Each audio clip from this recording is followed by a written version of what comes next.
banyak digunakan. Meskipun sama-sama menggunakan piston, kedua mesin ini memiliki konstruksi dan cara kerja yang sangat berbeda. Mesin 4 tak, sesuai namanya, memerlukan 4 langkah piston untuk menyelesaikan satu siklus pembakaran, di mana setiap langkahnya hanya melakukan satu proses, yaitu langkah hisap, tekan, pembakaran, dan buang, yang memerlukan 2 putaran mesin. Mesin 2 tak menggunakan 2 langkah piston untuk menyelesaikan satu siklus, di mana pada setiap langkahnya terjadi 2 proses sekaligus. Langkah naik dari titik mati bawah ke titik mati atas menyebabkan terjadinya kompresi campuran bahan bakar, udara, dan oli di ruang bakar. Naiknya piston juga menyebabkan terhisapnya campuran bahan bakar menuju crankcase. Percikan busi menghasilkan ledakan yang menyebabkan piston bergerak kembali ke titik mati bawah. Ketika piston membuka saluran buang, sisa pembakaran akan bergerak keluar ruang bakar. Piston akan bergerak semakin ke bawah dan membuka transfer port.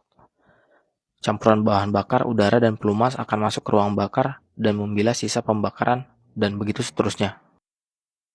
Kedua mesin ini sama-sama menghasilkan daya pada langkah pembakaran. Daya tersebut sebagian digunakan untuk menggerakkan sistem transmisi menuju roda, dan sisanya disimpan pada komponen-komponen yang berfungsi sebagai flywheel untuk menggerakkan langkah-langkah yang lain.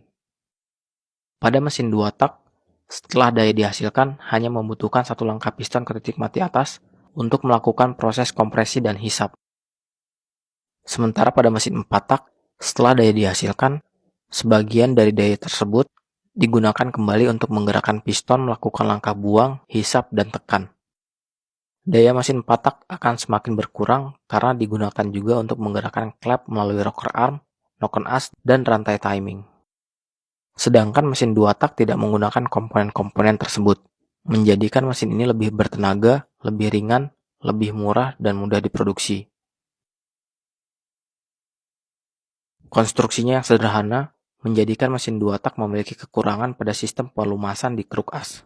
Pelumas dimasukkan ke crankcase bersama bahan bakar dalam bentuk kabut, dan pada kondisi tertentu, sistem pelumasan ini tidak dapat menjangkau semua bantalan atau bearing, menjadikan mesin 2 tak lebih cepat mengalami keausan, terutama jika mesin terus-menerus digunakan pada putaran tinggi. Pelumas yang dicampur bersama bahan bakar akan ikut mengalami pembakaran, menjadikan mesin ini memiliki kualitas emisi yang rendah. Selain itu, campuran bahan bakar dan pelumas juga ada yang ikut terbuang bersama bahan bakar ketika proses bilas di ruang bakar, menjadikan mesin ini semakin tidak ramah lingkungan. Kekurangan lain dari mesin 2 tak adalah panas yang tinggi karena menghasilkan pembakaran pada setiap putaran mesin. Sementara kekurangan pada mesin 4 tak yaitu daya yang lebih rendah, mesin yang berat, dan komponen bergerak yang banyak, sehingga biaya produksinya juga lebih tinggi. Karena permintaannya yang tetap tinggi, kedua mesin ini terus dikembangkan untuk mengurangi kekurangannya masing-masing.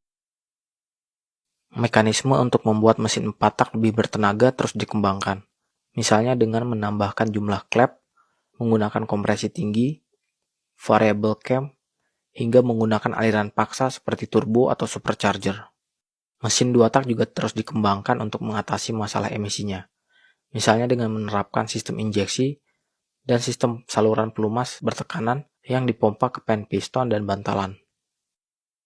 Pengembangan-pengembangan dari mesin 2 tak dan 4 tak ini sama-sama bertujuan untuk menciptakan mesin yang memiliki kombinasi terbaik antara performa, efisiensi,